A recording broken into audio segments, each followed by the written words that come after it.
Com o quadro Giro Entrevista desta sexta-feira, temos o prazer, a honra de receber em nossos estúdios o delegado Dr. Renato Caldeira Mardegan, para falarmos sobre temas ligados à segurança pública, assuntos de Santa Cruz do Rio Pardo e muito mais. Dr. Mardegan, seja bem-vindo, a casa é sua, tudo bem? Boa tarde, Diego, boa tarde, Dário, aos ouvintes da 104, o prazer e a honra é toda minha de poder estar aqui. Estamos ensaiando já, vai fazer uns 20 e poucos dias, né? Para vir aqui bater um papo e tá difícil. Mas enfim, hoje deu para dar uma fugidinha e é uma satisfação poder estar aqui para falar com os ouvintes. Muito obrigado. Dário Miguel, boa tarde. Tudo bem, Diego? Boa tarde a você, ao convidado Dr. Renato Caldeira Mardegan, para você ligado na 104 FM, para você também curtindo a nossa programação na internet, no portal Diário Cidadão. Antemão, eu já quero desejar aqui toda a felicidade do mundo para o grande apresentador. Obrigado. O jornalista Diego Singolani, meu sócio, meu irmão, meu parceiro. Obrigado. Tudo de bom para você. Continua assim, ó. Do jeitinho que você tá? Jeitinho, você tá sendo carinhoso. Do jeitinho, né? Que você é. É jeitão, né? É. E obrigado pelo bolo, com a inscrição sensível que você fez ali, né? O que tá escrito no bolo ali, né? Não, parabéns, Diego. É que o Genésio acabou produzindo. Ah, entendi. O Dr. Mardegan já me mandou, inclusive, durante o esporte aqui, um áudio parabenizando. Eu estava ouvindo. Vamos seguir com a pauta. Você que é o setorista, comece os trabalhos, Dário Miguel. Polícia Civil de Santa Cruz do Rio Pardo, Central de Polícia Judiciária, onde o delegado titular é o Dr. Renato Caldeira Mardegan. A gente acompanha, tem o prazer de acompanhar todos os dias as ocorrências em andamentos, enfim, o dia a dia da Polícia Civil de Santa Cruz do Rio Pardo.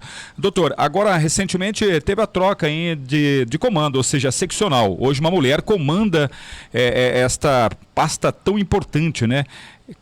Como que foi para vocês, uma mulher assumindo pela primeira vez e o contato do senhor com ela, como que está sendo esse contato, doutor?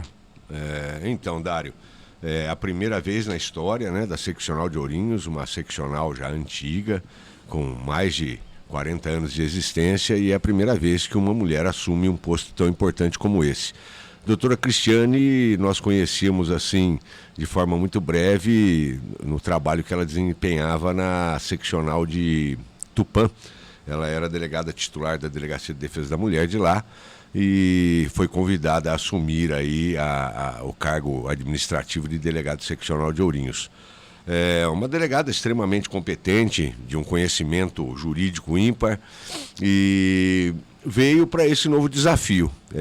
Estivemos na posse da doutora Cristiane e logo em seguida, já nas primeiras semanas, pudemos fazer vários trabalhos, não só na sub-região, como aqui na própria cidade de Santa Cruz do Rio Pardo, e ela acompanhou para e passo todos os trabalhos, tanto na sub-região como aqui em Santa Cruz, e ela vem em loco ver o trabalho, ver o serviço desempenhado pelos policiais, e nos surpreendeu porque o delegado seccional ele tem um trabalho mais administrativo, mais de organização das unidades policiais, né, com infraestrutura, obras, reformas, sustentação de parte de combustível, viaturas, enfim, é uma parte administrativa da polícia. E ela não só desempenha muito bem essa parte administrativa, mas ela também é operacional. Na primeira semana de exercício dela, nos surpreendemos com ela toda equipada e lá trabalhando na rodovia junto com a equipe da DISE, onde houve uma grande apreensão de quase 400 quilos de droga, e ela estava à frente juntamente com os delegados, acompanhando e dando todo o apoio. Então, para a gente é muito gratificante ter uma delegada operacional, mas também administrativa e que desempenha tão bem a função de dar sustentação às unidades policiais da sub-região. Doutor, tão logo na chegada dela aqui na nossa região também, ela esteve visitando a Central de Polícia Judiciária, acabou falando com exclusividade com o nosso jornalismo, e durante essa conversa sobre a estrutura do prédio hoje que funciona a Central de Polícia Judiciária, ampliação, melhorias, enfim, gostaria que o senhor falasse um pouco mais sobre esse possível presente que Santa Cruz terá também. Então, doutor Antônio, né, que a antecedeu, já estava com esse projeto em andamento e agora ela encampa esse projeto que está em andamento. Se Deus quiser, acho que para o começo do ano que vem nós teremos uma ampla reforma no prédio da Central de Polícia Judiciária, a construção de um anexo onde será instalada a Delegacia de Defesa da Mulher para facilitar a acessibilidade das vítimas de violência doméstica, enfim, das mais variadas gamas, né, de violência envolvendo as mulheres. E é uma prioridade é importante o governo concentrar esforços no intuito de defender as mulheres. Hoje é um mote da segurança pública esse combate efetivo aos crimes praticados contra as mulheres, e Santa Cruz vai já dar um passo à frente, construindo um anexo muito importante para o atendimento às vítimas de violência doméstica. Doutor, em relação a algumas trocas, o senhor que conhece muito bem, inclusive trabalhou por lá, na Delegacia de Espírito Santo do Turvo, depois por muitos anos a doutora Isabel Bertoldo e agora o doutor Valdir Alves de Oliveira. São trocas normais? São trocas normais. A doutora Isabel deu a parcela de contribuição dela, foram longos anos à frente da Delegacia de Espírito Santo respondendo pelo expediente, e agora sai ela, entra o doutor Valdir. E para quem não sabe, antes dela o delegado foi o doutor Paulo Secato, e antes dele fui eu. Fui o primeiro delegado da história da cidade de Espírito Santo do Turvo. Então são trocas corriqueiras, normais, depois de um período de 5, 7, 10 anos, e é uma troca normal, e a Delegacia de Espírito Santo está em boas mãos, pois todo mundo sabe de antemão a competência do Dr. Valdir e a seriedade do trato da coisa pública com que ele cuida, dos seus compromissos. Então o Espírito Santo do Turvo está em boas mãos. Doutor Mardegan, acho que a última grande mudança em termos de estrutura e logística que afetou a Polícia Civil aqui da região foi o fechamento do nosso DP e a concentração em Ourinhos, das ocorrências da região. Já dá para fazer uma avaliação se isso foi positivo ou não? Há alguma chance de mudança com a nova seccional? Esse é um assunto em pauta ou é algo que está sedimentado? Essa é a nossa realidade em termos de logística e estrutura aqui para a região? Correto. Só para lembrar os nossos ouvintes, fazer uma memória rápida, Santa Cruz do Rio Pardo ele sediava 3 unidades policiais: a delegacia do município, onde hoje está a Central de Polícia Judiciária, o primeiro distrito policial, que era ali ao lado do fórum, e a delegacia de defesa da mulher, onde é hoje a sede do Ministério Público. Eram 3 unidades independentes e faziam os seus trabalhos dentro das suas competências. Com a falta de funcionários, com a escassez de funcionários, o número considerável de aposentadorias, a administração da Secretaria de Segurança Pública entendeu por bem nos municípios. Nas décadas anteriores, Diego e os ouvintes da difusora, Dário, era muito comum, aonde se tinha muita delegacia é porque o município era forte, tinha representatividade política forte e tal. Então era uma briga, abria a delegacia, não tinha nem gente para pôr dentro, não tinha nem policial para pôr dentro. Sim. Hoje não, hoje o governo veio de uma forma diferente, ele prefere abrir menos delegacias e concentrar uma força policial efetiva que realmente apresente resultados importantes do que ficar aquele monte de delegacia que às vezes não tem nem gente para atender a população. Vira um elefante branco. Exatamente. Então, na atual administração, nos últimos anos, os últimos governos, eles acharam por bem fechar algumas unidades e concentrar a força policial numa central, onde se atende todos os tipos de ocorrência de uma forma mais efetiva. Então, acredito que não seja o mote, a conversa atual da administração mexer com a abertura de novas unidades ou fechamento, pelo contrário. E o atual desenho do plantão policial de Ourinhos é o que está dentro das possibilidades do quadro de funcionários da seccional de polícia de Ourinhos, porque óbvio que nós queríamos ter plantão em Santa Cruz, óbvio que nós queríamos atender a nossa população sem ter que se deslocar viaturas, pessoas, vítimas, partes para Ourinhos, mas a estrutura do governo não suporta isso no primeiro momento. Pode ser que nos próximos anos hajam contratações e o plantão volte. É um sonho nosso, Porque não só a população tem que se deslocar para lá, mas nós também temos que ir para lá para trabalhar. Se dependesse da decisão do delegado e da sua equipe e tendo estrutura, é óbvio que seria melhor ter o plantão. Sem dúvida. Mas na realidade de tudo que o senhor está expondo aí, é o que funciona. É o que está hoje. Que tem. Exatamente, é o que temos hoje para oferecer. Nos desdobramos, nós fazemos o possível e o impossível para atender bem a população, com um número extremamente reduzido de funcionários, mas temos nos desdobrado e apresentados assim, números bastante expressivos e importantes que demonstram o empenho de todos os funcionários da Polícia Civil de Santa Cruz. Vira e mexe está pipocando notícias sobre ou concurso, abertura de novos concursos para a Polícia Civil, ou chamamento em concursos que ainda estão na fase de vigência. Mas na prática, novos quadros têm entrado na corporação, novos profissionais estão sendo cedidos às unidades. Como é que está a realidade em termos de material humano, doutor? Então, veja bem, tem um concurso em andamento, já tem outro aberto, possivelmente começa agora agora, certo, no início do ano já as provas e tal. O número de vagas, agora a última abertura de vagas que teve é um número razoável, considerável. Mas o que acontece? A Polícia Civil ela ficou muitos anos, quase 10 anos, na ociosidade em matéria de contratação. E obviamente que nesses 10 anos foram se aposentando, as pessoas foram concluindo o seu ciclo de trabalho e as aposentadorias vieram. Então, assim, houve uma proporção geométrica de aposentadoria e uma proporção aritmética, né? Para quem manja um pouco de matemática, que não é o meu forte. Nem de Mas, para quem entende um pouco, sabe que a progressão aritmética ela é 2 e a progressão geométrica é, vamos lá, 7. Vai. Uma curva não então, acompanha a outra. não acompanha a outra. Então, aposentou-se muito mais pessoas do que foram contratadas, muito mais policiais do que foram contratados. E isso foi causando um vazio gigantesco no quadro. Sim.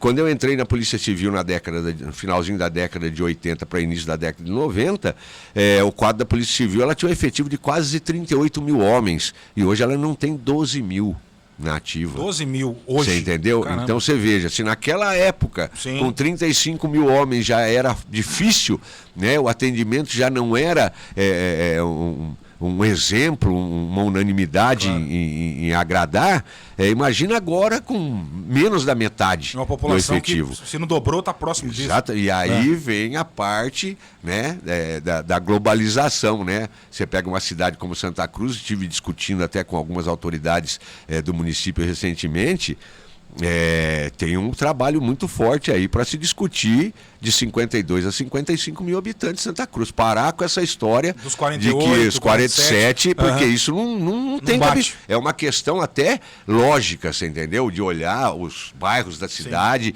a população, a quantidade de casas, residências, né? Estabelecimentos comerciais. Então, esse 47 para mim está bem ultrapassado. A gente está tendo um censo em andamento. Passou inclusive em casa lá, perguntando o número de pessoas na família. Vamos ver se o próximo... Então, depois de longos e tenebrosos invernos, apareceu uma pessoa lá na minha casa também. Apareceu então, lá, né? mas vamos ver agora. Com 54 anos foi a primeira vez que alguém apareceu na minha casa. Então, vamos ver o resultado desse novo censo. Entendeu? E eu já sei que as autoridades do município estão empenhadas em estudar isso aí, trabalhar.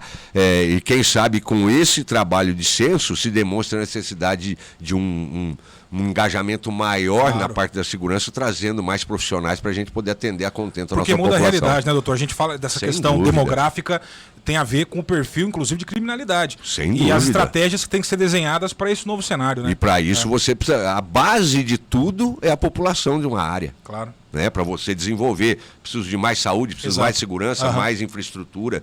Eu preciso disso para poder dar andamento aos projetos. Né? Doutor, em relação a... Depois de 26 anos, se não me falha a memória, teremos aí uma troca no governo estadual. Isso é normal, porque independentemente do que aconteceu no primeiro turno, teremos uma troca no governo... Troca de partido, né? Sim, troca de partido no governo estadual. No ponto de vista do senhor, que já detalhou agora aqui que ficaram 10 anos sem concurso, né? Pessoas aposentando aí, profissionais aposentando e, na verdade, não tinha um outro profissional para suprir tal necessidade. Essa mudança de governo, dá uma expectativa que vai melhorar ou já chegou no pior momento, não dá para piorar mais? É assim, Dário, os ouvintes da 104, meu querido Diego, se nós não tivéssemos a esperança de que algo vai mudar, nem votar a gente iria. Acordar cedo num domingo. Então, quando a gente levanta, pega o nosso título, encara a fila, fica lá 2, 3 horas, né? Espero que agora no segundo turno seja um pouco mais rápido, né? Eu acho que essa é a razão de nós levantarmos cedo e irmos lá escolher o nosso candidato, para que a gente tenha a esperança de mudanças. Né? É óbvio que às vezes a gente erra o tiro e a mudança é para pior, mas isso faz parte do jogo democrático, isso faz parte de um país democrático. Você vai lá e escolhe o seu candidato, depois você não pode reclamar. Você está entendendo? Então, eu espero que o candidato que vencer agora no segundo turno, entre os dois que estão aí, faça um trabalho voltado à nossa população, faça um trabalho voltado a essa população do estado de São Paulo, que é uma população trabalhadora, que é uma população exemplar, é um dos estados, o estado mais rico da federação, né? Inclusive foi pauta de alguns discursos de senadores aí, dizendo que iria trazer verbas maiores, porque São Paulo paga X, mas recebe Y, né?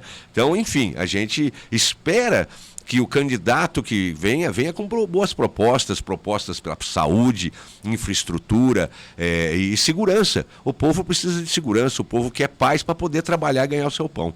Então a gente torce para que quem vencer desses dois candidatos que estão aí no segundo turno, que tragam realmente propostas efetivas de segurança para que a gente possa oferecer o melhor trabalho à nossa população. Ainda, doutor, nessa questão da política, trazendo para a nossa cidade, ou seja, política local, dia desses também o atual prefeito Diego Singolani esteve na Central de Polícia Judiciária numa conversa com a doutora Cristiana seccional, conversou com o senhor, doutor Valdir, doutor Isabel, enfim, uma visita do prefeito Santa Cruzense.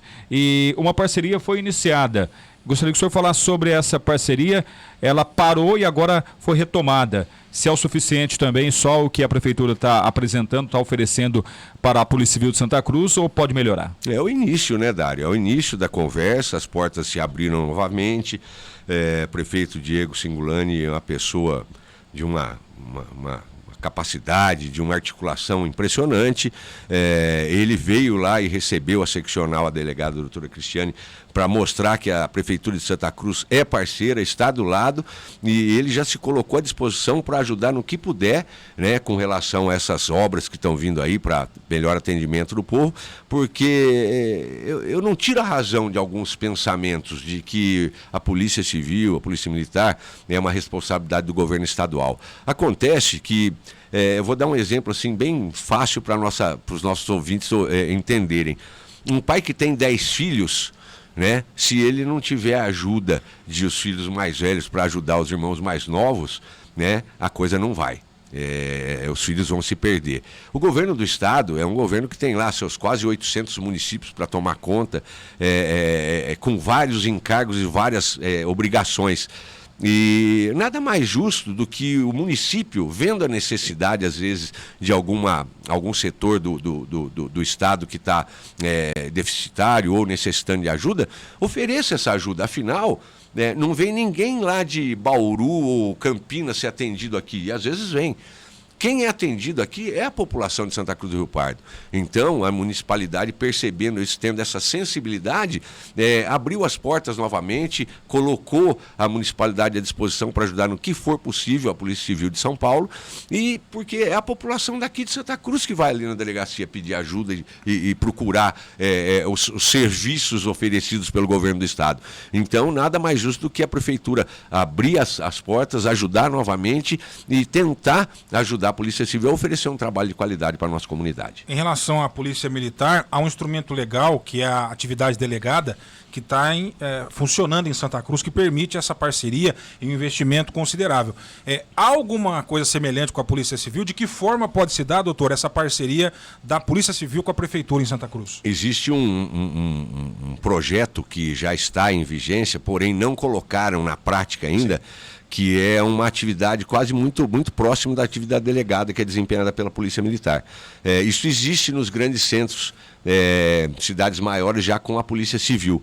É um outro nome que eles usam lá, uma designação técnica do serviço. Porém, nos municípios de porte médio, pequeno, ainda não colocou em prática, até porque falta gente. Não adianta eu colocar esse projeto em prática. Olha, nós vamos, você trabalhando nas horas de folga, não tem gente para trabalhar na hora de folga. Então, não tem nem como pôr em prática o projeto, né? Claro. Mas existe, sim, algo semelhante que está aí, vamos dizer, em stand-by, né? E quem sabe, vindo novas contratações, espero que o próximo governador se concentre nessa situação de contratação de policiais, principalmente policiais civis, porque realmente é onde hoje está a grande defasagem na parte de segurança pública do estado.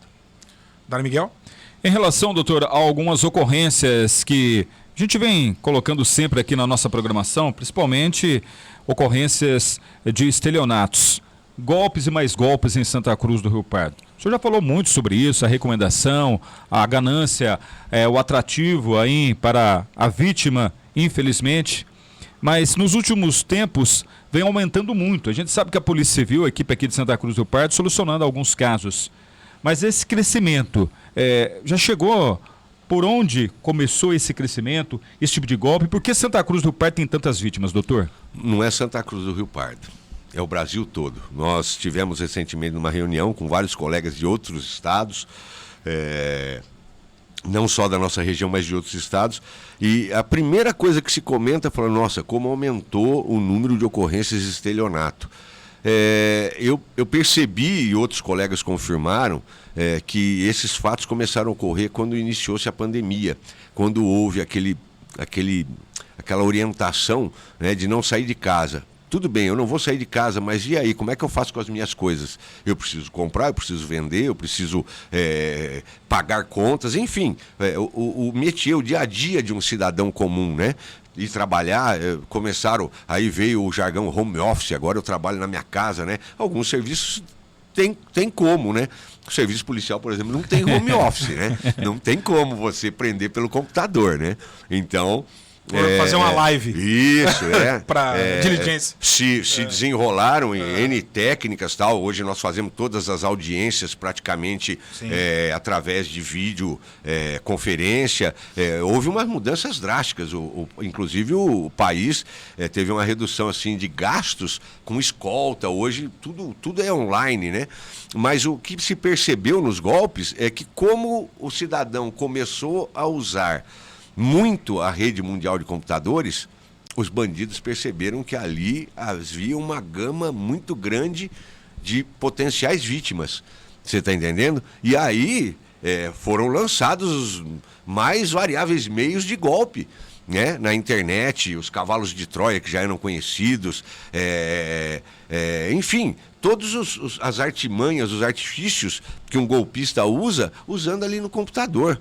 Ele consegue dar um golpe pessoalmente, né, ludibriando a vítima com uma boa conversa. Imagina no computador, onde você não vê cara, não vê coração, né, e às vezes você vê a cara e o coração, mas não é daquela pessoa com quem você está conversando. Então, assim, a gente constatou nessa reunião com vários colegas dos estados vizinhos de que realmente o pool do estelionato aconteceu através principalmente da rede mundial de computadores por causa da pandemia, né? E aí as pessoas elas vão se desarmando, elas ficam espertas por um determinado tempo, aí elas se desarmam de novo, daqui a pouco entra num site suspeito, não percebe, não observa as regras de segurança que tem que ter na rede mundial de computadores, o cadeadinho, verificar aquele site se ele é realmente confiável, e a pessoa acaba entrando e sofrendo golpe. E isso é uma avalanche de golpes, né? É um contexto todo, né? Os bancos digitais também proliferaram, então você tem às vezes 4, 5 aplicativos no celular de bancos diferentes para fazer inúmeras transações. Sem dúvida. Torna-se também um terreno fértil para a criminalidade buscar. Sem dúvida. A questão da ganância que o Dário falou, naqueles tradicionais golpes de bilhete premiado, que tem as versões digitais também, é uma realidade. Mas há muitos golpes que a gente está acompanhando, doutor, é de falsificação, é uma situação que é mais a desatenção da vítima e não sem dúvida. A ganância dela. É uma desatenção que ou a expertise excelente, né, do golpista que faz a pessoa cair, né? Se for enumerar os golpes que existem hoje na internet, a gente fica estarrecido, né? Além dessa questão do número alto, que não é só em Santa Cruz, é no Brasil, esse é o cenário que o doutor explicou pra gente aí dos estelionatos. Em Santa Cruz, nas últimas semanas, a gente tem percebido muitos casos de furto ou até roubo à residência. É uma onda de fato, é uma percepção correta, tem aumentado isso, tem uma explicação, as autoridades têm tomado especial atenção a isso. O que o senhor pode falar para a gente, doutor? Realmente, a quantidade de furtos é enorme, mas não é de um mês para cá. Perfeito. É muito comum, né? A gente faz estatística todo mês. De ter 40, 50 furtos por mês no município. É uma média. É uma média. Caramba, é alta, hein? É alta. Mas porque Santa Cruz é uma cidade de um poder econômico considerável. Sim. Você entendeu? E isso é uma consequência, né? Se você tem um bom carro, uma boa bicicleta, uma boa moto, uma boa casa com bons objetos de valor, por que eu vou na cidade vizinha onde a per capita é mais baixa e a chance de eu não achar nada é maior? Eu vou num lugar onde existe uma per capita forte, onde existem bens que eu possa subtrair e fazer dinheiro com isso. Enfim. Então, Santa Cruz é um alvo em potencial em relação a furtos de residência. A Polícia Civil e a Polícia Militar têm se empenhado, se desdobrado dioturnamente, prendendo pessoas, recuperando bens. Essa semana que entrou, nós fizemos uma busca e achamos uma grande quantidade de objetos furtados de uma residência.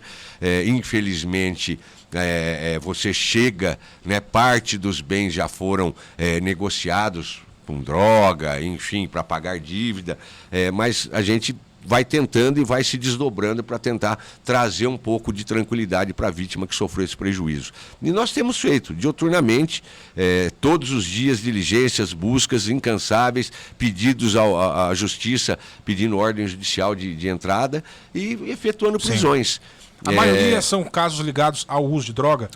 Furtos para droga, a maioria. E aí vem aquele negócio, né? Mas prende e não fica ninguém preso. Por isso que você tem que votar certo. Também. Porque quem faz a legislação são os deputados, senadores, deputados estaduais, federais. Por isso que você tem que ir no domingo votar, você tem que, quando tiver a oportunidade de escolher os seus representantes, que faça uma escolha razoável, conhecendo o histórico desse representante, porque é ele que faz essa lei que eu vou aplicar ali na frente. Perfeito. Em seu favor ou em seu desfavor, cidadão. Então, não deixe de votar, vote.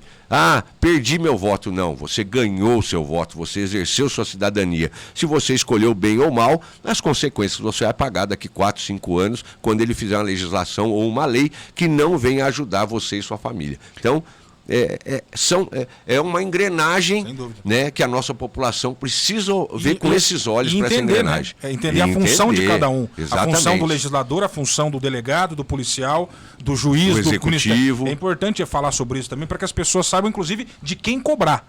Né? Se a gente está porque... discutindo a questão da legislação, a gente vai cobrar. Porque quem está na linha deputado, de frente, né? Ali somos Exatamente, nós. Né? E às vezes a vítima ela fica indignada, né? E a gente também. Claro. Até porque nós somos cumpridores da lei. E às vezes a lei não é bem aquilo que a gente esperava, né? E às vezes a vítima fica indignada, a gente também fica indignado, mas às vezes não pode nem externar naquele primeiro momento, né? Então, a legislação, ela é muito frágil, na verdade, né? E deixa a desejar numa punição exemplar que faria com que o mal intencionado ficasse constrangido de praticar aquele ato criminoso. Então ele pratica porque ele sabe que não vai sofrer nenhum tipo, entre aspas, de punição. Sim. Na verdade, né?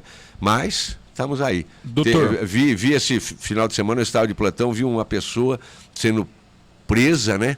E a família toda chateada. Aí eu perguntei pro investigador por que motivo. Eu estava entrando no plantão, Sim. Não era minha ocorrência. Falou, o cara fazia 7 anos, doutor, que estava trabalhando de forma exemplar, estava fazendo curso de enfermagem. Não é aqui em Santa Cruz, é fora daqui. E você vê, agora saiu um mandado de prisão dele. Falei, mas o que ele fez no passado? Ele era traficante. Falei, então... está pagando o preço. A justiça tarda, mas não falha. É isso. Doutor, em relação à embriaguez ao volante, alguns casos chamaram a atenção nos últimos dias aqui em Santa Cruz do Rio Pardo. E sempre aquela pergunta, né? Aquela colocação, a gente que acompanha o dia a dia das polícias, na verdade, quando uma expressão que é muito usada, olha, o pobre fica preso, o rico não fica. Eu queria que o senhor explicasse, doutor, a partir de qual momento o delegado de polícia ele pode ratificar a voz de prisão ou ele pode ali prender a pessoa por embriaguez ao volante? A partir do momento que ele tem uma prova material dizendo que aquela pessoa está embriagada. Num passado recente, nós já comentamos aqui, eu, você e o Diego, sobre a história do pobre e do rico. Eu não sou um cara acostumado a vender fumaça e muito menos contar a história da carochinha para ninguém. O que acontece é que o rico, ele despende de recursos, ou seja, bons advogados, estudiosos de direito, que chegam para ele e o orientam de que forma proceder. Dentro da legalidade, você está entendendo? e que não deixe com que ele sofra de primeiro impacto, né, alguma punição. Então ele já vem preparado quando ele vem para um plantão policial, para uma delegacia, orientado por advogado, orientado por profissionais de como proceder, né? E a gente tem que trabalhar dentro da legalidade. Um caso de embriaguez ao volante que é apresentado numa delegacia, né? Nós temos 3 formas de apurar a embriaguez para que a pessoa possa ser presa ou pagar fiança logo em seguida. Ou se for grave, no caso de ter uma morte, sim, de ter uma lesão, uma lesão gravíssima ou uma morte em virtude daquela embriaguez, né? Ela vai ficar presa porque também a legislação determina quando é e quando não é cabível a fiança. Mas são 3 formas. A primeira, ele assoprar o bafômetro. Segunda, ele fornecer sangue. E a terceira, ele ser submetido a um exame clínico por um médico do Instituto Médico Legal, né? Que só tem em Ourinhos e às vezes Marília. Então são as 3 opções que a autoridade policial tem para se constatar a embriaguez. Então a pessoa chega, às vezes já com o advogado a tiracolo. O senhor bebeu? Bebi. O senhor vai fornecer sangue? Não, não vou. O senhor vai assoprar o bafômetro? Também não. Aí aciona o médico legista. Às vezes o médico legista, ele vem de outra cidade. O tempo que ele leva para ser acionado, se deslocar e vir fazer o exame, às vezes a pessoa já sarou. Às vezes ela sarou da embriaguez, mas não do álcool. Do álcool. Do né? teor de álcool no sangue, né? Então, mas aí o que acontece? O exame clínico, para quem não sabe, né, o autor é colocado numa sala, o médico faz alguns procedimentos, que é um procedimento, inclusive, internacional. Levanta a mão, faz Sim. isso. Não é isso, mas eu estou dando um exemplo assim, didático para que o nosso ouvinte entenda. Como é que acontece esse exame? Aí, no tempo que levou para o médico chegar, 1 hora, 2 horas, 2 horas e meia, às vezes até mais, a pessoa já passou daquele estado etílico grave, alto, por um médio, e ele consegue fazer esses procedimentos. Executar as tarefinhas. Aí ali. O médico, ele manda um laudo assim para você, ó. Tem uma pergunta assim, o condutor, Dário Miguel, vamos escolher o Dário Miguel Sim. aqui dizendo, está embriagado? Ele fala, não, está alcoolizado. Se ele está alcoolizado, e a legislação fala que eu só posso prender quem está embriagado... Tem a diferença entre as duas palavras? Eu não posso autuá-lo em flagrante. Ok. Um exemplo bem prático para que a pessoa entenda. Eu vou fornecer sangue, doutor Mardegan. Tá. Não é um caso grave, onde ele atropelou ninguém, onde ele matou ninguém, onde ele não feriu pessoas. Ele vai fornecer essa amostra de sangue vai ser armazenada e vai ser encaminhada para o Instituto de Criminalística, que vai analisar, não é só o sangue dele, tem sangue de 70, 80 pessoas dentro de uma região onde esse instituto atende. Né? Então esse laudo leva de 15 a 35, 45 dias para vir. A pessoa vai deixar de responder o crime? Não. Só que, em vez dela ser presa de imediato, me falta a prova material. Sim. Eu não tenho como constatar a embriaguez dela fazendo isso. Eu não sou médico, eu não sou hematologista, eu não sou perito médico para analisar aquele sangue na hora. Isso é encaminhado e leva alguns dias para esse laudo ser elaborado. Quando vem o laudo, a pessoa responde o processo, é instaurado o inquérito, e ela responde o processo por embriaguez e vai pagar e puxar a mesma pena que qualquer outro que é autuado em flagrante. Esses são 2 exemplos. O terceiro exemplo é o da assoprar o bafômetro, que já vem, né, aquele extrato do bafômetro dizendo que ele está com 0,76, 0,45, e aí ele está embriagado e dá sustentabilidade para que a autoridade policial possa fazer o flagrante. De repente, doutor, como o senhor usou a minha pessoa como exemplo, de repente eu sou parado aí numa blitz, né, e o policial acaba percebendo, né, andar cambaleante, voz pastosa. Aí então ele convida para fazer o teste do etilômetro, o famoso bafômetro. Eu não aceito. O policial ali militar, ele, pelo momento que eu não aceitei, ele é obrigado a me conduzir até um plantão policial? Apresentar para um delegado? Ele é obrigado. Ele é obrigado a dizer que o condutor daquele veículo aparenta, né, sinais de embriaguez, com olhos avermelhados, vestes mal arrumadas, voz pastosa, hálito etílico, ele se nega a fazer o exame de bafômetro, então o policial militar, ou rodoviário, ou seja lá quem for, civil, ele tem por obrigação conduzir, né, até o plantão policial, aonde serão dadas as outras opções, tirar o sangue ou fazer o exame clínico, né, a fim de se constatar, né, aquela embriaguez para se poder tomar as providências do artigo 306 do Código de Trânsito Brasileiro. Chegando no plantão, eu sou orientado para fazer ainda o exame clínico. Após o exame clínico, ou no momento que eu aceito o exame clínico, eu também já tenho a noção que eu terei a liberdade assistida ainda depois? Então, é difícil falar porque a gente não pode assistir o exame clínico. O exame clínico, ele é um momento íntimo do médico legista com o condutor. O policial ele não pode assistir, você entendeu? Esse procedimento, né? São questões técnicas. E a gente só fica sabendo quando o médico emitir, e o laudo do exame clínico é emitido de imediato. Já aconteceu, doutor, na carreira do delegado de polícia, doutor Renato Caldeira Mardegan, passando por todas essas etapas, ou seja, recusou o bafômetro, depois de uma conversa também, não forneceu sangue, e aí um médico legista, em alguma ocorrência que o senhor atendeu, que constatou embriaguez e o motorista ficou preso? Opa, é comum. Comum? É comum, é aquilo que eu falo. É mais comum, às vezes, ele constatar que o condutor está alcoolizado e não embriagado. Eu não tenho o que fazer, eu vou instaurar o inquérito, né, e ele vai responder em liberdade aquele crime. Mas constatando, é muito comum. Inúmeras vezes o médico chegou e falou: Mardegan, pode prender que o cara está embriagado, já estou fazendo o laudo. Você entendeu? Aí vem a fiança. Aí, se não tiver outros crimes, né, conexos ali, que foram infringidos concomitantemente com a embriaguez, é habitada a fiança. Muito bem, confirmando a hora certa, 13h05, né, após essa, que até pelos acontecimentos recentes na cidade, esse tema da embriaguez, ele tomou uma proporção muito grande. Muitas dúvidas chegaram à nossa reportagem hoje. Tivemos a possibilidade do Dr. Renato Caldeira Mardegan explicar de maneira muito clara, os exemplos foram bem didáticos para entender toda a complexidade dessa história.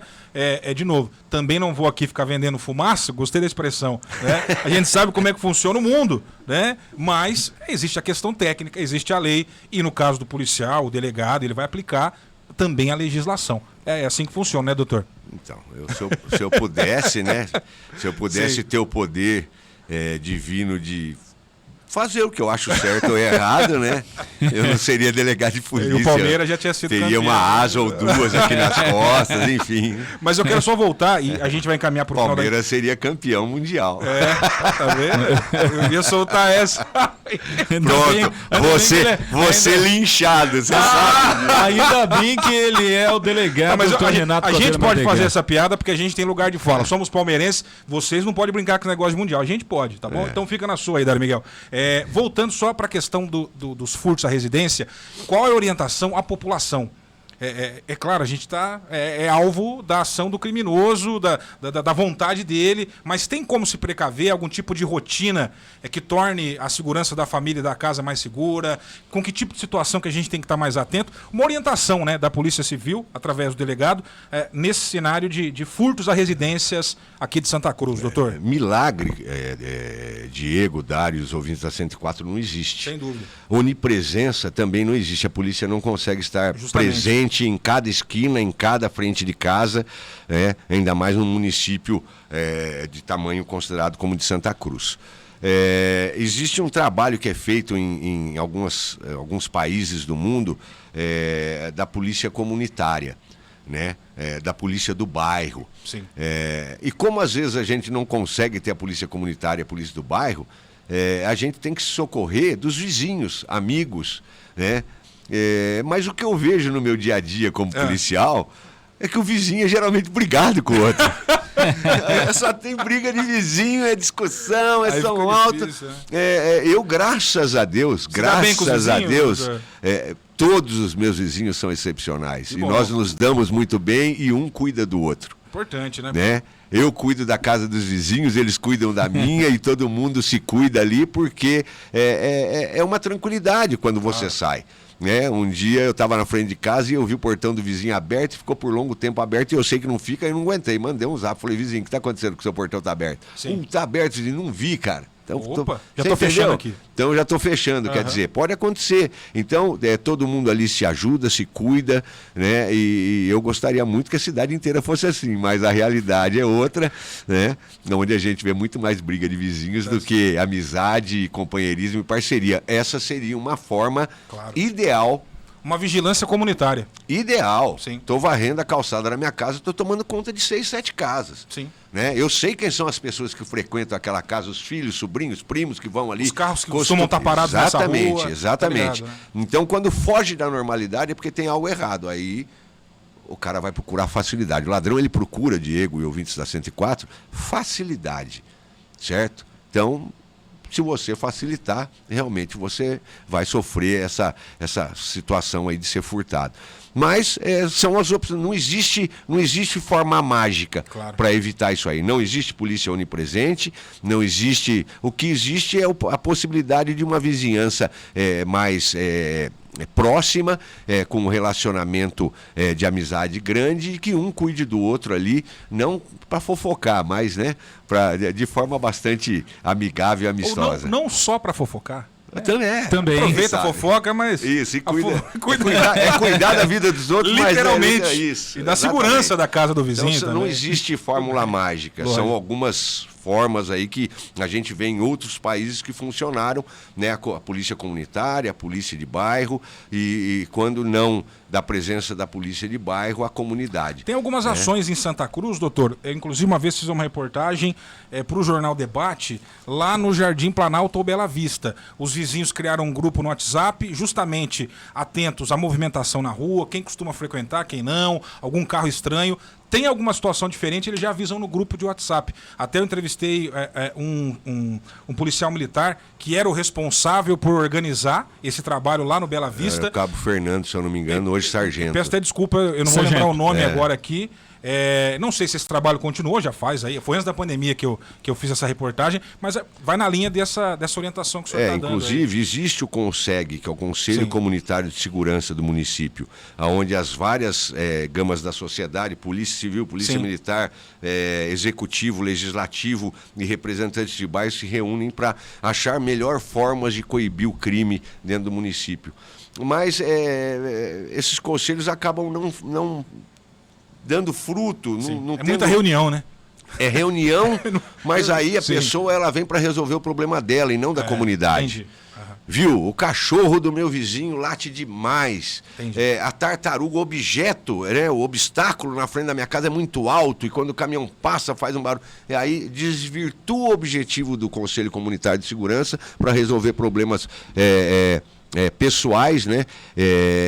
E aí não gera frutos. Acaba, a pessoa desanima, não vai mais. Eu vou lá para ficar ouvindo o vizinho falar mal do meu cachorro que late, né? Quando eles deveriam estar se unindo em prol de um mal, né, que é o crime contra o patrimônio. Tem um ouvinte dizendo que lá no Pacaembu também fizeram essa organização entre os moradores. Tem um WhatsApp da rua ali do bairro e um fica alerta, qualquer novidade, é importantíssimo isso. Jardim IP também tem. Tem também, é legal, algumas iniciativas. Entendeu? É importante, sabe, haver esse alerta e sempre ter, assim, uma organização de caso realmente alguma coisa seja detectada, quem é que liga para a polícia, quem é que avisa a pessoa mais articulada, que tenha mais facilidade de passar a situação, justamente para que a gente possa coibir esse tipo de crime. Perfeito. Mais alguma questão, Dário Miguel? Olha, na verdade, uma pergunta aqui de um ouvinte. Primeiramente, já está parabenizando a entrevista com o Dr. Renato Caldeira Mardegan. É a nossa amiga Lu Batista. Ela está perguntando sobre um acidente que aconteceu há 3 anos atrás, o doutor vai recordar, na SP225, onde 3 jovens acabaram saindo de uma festa do peão na cidade de Pau Sul, estavam retornando para Santa Cruz, estavam aí no acostamento, vieram a pé. Eles foram atropelados ali próximo à máquina Suzuki, né, ao centro ali do Suzuki, ali conhecido, né, Chácara Suzuki. E na oportunidade, 3 vítimas fatais, inclusive um é sobrinho dela. E segundo ela aqui, há muito tempo ela vem buscando um suporte jurídico e não está conseguindo. Ela acabou colocando aqui também que o motorista que causou tudo isso está solto, né? Se é normal demorar tanto e onde seria um suporte que ela vem procurando até agora não conseguiu? Qual seria a orientação do delegado de polícia?